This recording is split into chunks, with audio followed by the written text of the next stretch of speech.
Chapter 1. Arthur's Childhood.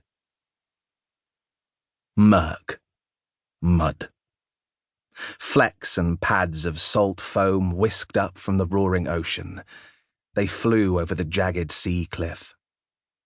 In the almost dark, a man who may have been young, maybe old, and probably both, carefully picked his way along the sticky path leading from the castle on the cliff top towards the little village of Tintagel. Just one slip or trip, and he'd have been food for the fishes.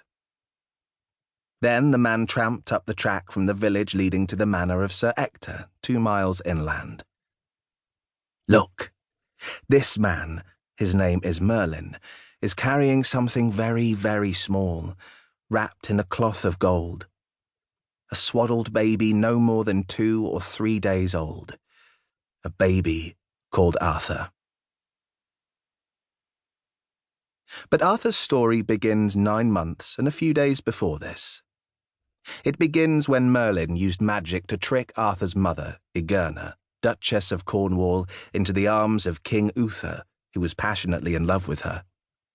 The magician changed the king so that Uther looked and felt exactly like Igerna's own husband, Gorlois. So King Uther and Igerna were spellbound, and Arthur was their son. And what was the price Merlin agreed with Uther? Nothing less than this. Igerna was to give her baby to Merlin as soon as it was born, to entrust him to the magician without knowing where Merlin was taking him, or who was looking after him, or even whether he was still alive. Merlin spirited the baby away from sobbing Igerna and carried him pink and small as a shrimp to his foster parents. So that is how the story really begins. Or did it begin long before that? Was it a gleam in the magician's eye? Spindrift. Splatter. Merlin tramped through the dark hours when nightmares galloped through the starless sky, snorting and neighing. Outside Sir Ector's gate, a lantern swung in the wind like a shining truth assailed by the swarming dark. A trustworthy knight, Sir Ector, with a capable wife Marjorie and a little son Kay. A chunk of a farming man with an open smile who had a way of whistling back at the whistling choffs and curlews.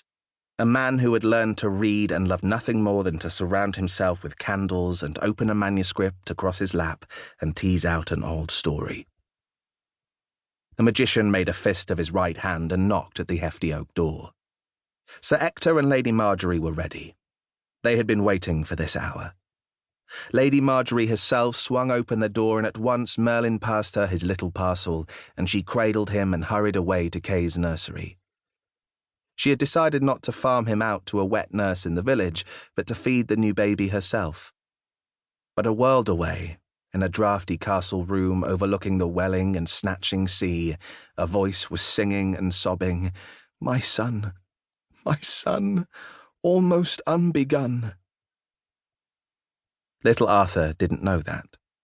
As he began to grow up, what he knew was that he was Sir Ector and Lady Marjorie's second son, Kay's younger brother.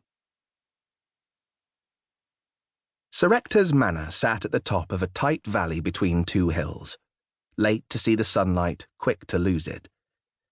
Sometimes the mist had a way of assembling around it and clinging on all day. A stranger could strain his eyes, unsure whether or not he could make out the manor. "We're in this world and out of it," Sir Ector pronounced with satisfaction. "Or in this world and in another," his friend Merlin suggested with a smile. "Between worlds," said Sir Ector.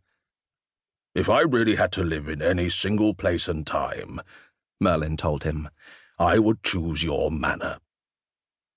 Outside roamed the huge black dog who howled at night and galloped away over the moorland. Yes, and screeching night hags and the prowling ghost who patrolled the cliff path beyond the castle, beings living between times and between waking and dreams.